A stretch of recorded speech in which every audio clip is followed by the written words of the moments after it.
ओम प्रकाश तिवारी। आप लोगों के मध्य अमर आत्मा के बारे में प्रश्न उत्तर नंबर 36। प्रश्न उत्तर नंबर 36 में हमने जो निजी अनुभव किया वो ये किया कि यदि पूरा संसार मानवता पर आ जाए, मनुष्य जैसे जीने लगे, तो निश्चित है स्वर्ग धरती पर उतर आएगा। पूरे विश्व का मानव पशु के समान जीवन यापन करता है। पूरा विश्व का मानव पशु के समान कैसे, आओ जाने।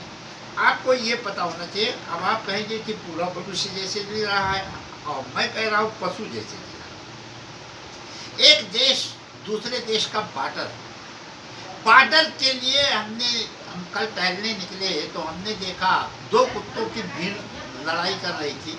कुछ उधर से थे, कुछ उधर से। ये कुत्ते केवल अपना बार्डर क्रॉस नहीं करने देते थे। उस जो कुत्ता बाहर से आया, उनके बार्डर में घुसा, तुरंत उसको भगाने की कोशिश करेंगे। यही पूरे विश्व, चीन, जापान, रूस, थाईलैंड, अमेरिका, जो भी देश है, वो सब यही कर रहे हैं।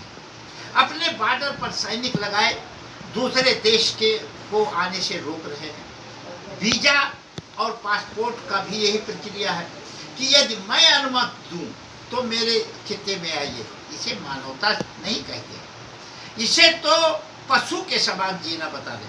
तो इसलिए पूरे संसार में मानवता लाने की कोशिश करना चाहिए। पशु के समान जीवन नहीं जीना चाहिए। और पशु के समान जो जीवन जीता है वो कैसे जीता है, क्या नर्क होगा स्वर्ग होगा, वो तो भगवान जाने, लेकिन वे कुत्ते के समान ही काम कर रहे हैं। अब धरती के हर मानव को मानव समझिए। आया है तो आपके यहाँ वो मनुष्य है, लेकिन एक फैक्ट्री आप देखिए, फैक्ट्री में 4 दीवारी लगी होती है, 4 दीवारी के बाद चौकीदार लगे होते हैं। क्यों? वहाँ जितने भी मनुष्य हैं वो मनुष्य नहीं है, वो पशु है। वो अपने बार्डर को खींचे हैं और बार्डर की सुरक्षा व्यवस्था के लिए चौकीदार लगाए हैं, क्योंकि वहाँ वो अपने को मनुष्य मान ही नहीं रहे, वो अपने को पशु मान रहे। जो बड़ी बड़ी फैक्ट्रियाँ हैं, बड़े बड़े पूंजीपति ऐसा करते हैं, तो वो पशु के समान जीवन। लेकिन एक संत मनुष्य के समान जीवन जीता। संत और उसमें जो अंतर है, संत और मनुष्य में वो अंतर, एक मनुष्य पशु के समान जीता है और एक संत जो है मानव के समान जीता है। क्योंकि उसके यहाँ कोई चोर पहुंचे तो जैसे भी आदमी पहुंचे, आइए स्वागत है, कोई बार्डर नहीं, पूरी धरती हमारी है, सब कुछ हमारा है, वो मनुष्य है। लेकिन एक फैक्ट्री को देखा, एक देश को देखा, पूरे विश्व के हर देश को देखा, तो देखा कि बिना वीजा पासपोर्ट के एक देश का आदमी दूसरे देश में नहीं जा सकता, क्योंकि ये मनुष्य है ही नहीं। ये पशु के समान लड़ना, चोरी करना, डकैती मारना, आप भी जिए, मुझे भी जिए। देखिए, एक सिद्धांत हमारे बुजुर्गों ने बहुत अच्छा दिया था, जियो और जीने दो।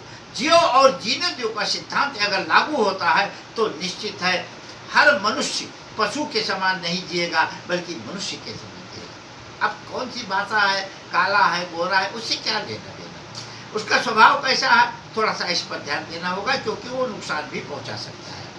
और उसके अनुसार उसका स्वागत कर दीजिए। जब इस धरती पर मनुष्य मनुष्य के रूप में होगा तो हर देश में हर देश का आदमी जा सकेगा, उसे कब्जा करने के लिए नहीं, कमाने खाने के लिए। ये मनुष्य की देन है। लेकिन पशु की देन है कि हम उसको कब्जा करने जा रहे हैं।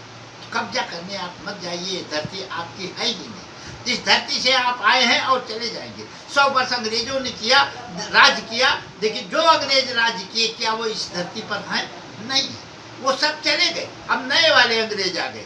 इसी प्रकार से अमेरिका ने जो है भी किया, जो है इस प्रकार से जितने भी राजा हुए हैं सब कुछ दिन के लिए। हमारा देश तो रजवाड़ों का देश था, तमाम राजा हुए और चले गए, लेकिन मनुष्य के समान जीकर नहीं गए। अगर मनुष्य के समान जीकर नहीं गए तो उनको मनुष्यों नहीं मिलेगी, वो भगवान की शरण में नहीं जा सकते हैं। इसलिए मैं आप लोगों से अनुरोध करता हूँ कि आप लोग ज़्यादा से ज़्यादा मनुष्य के समान जीने की कोशिश करें, पूरी धरती अपनी समझें और भगवान का स्मरण करें। बोलो सियावर रामचंद्र की जय।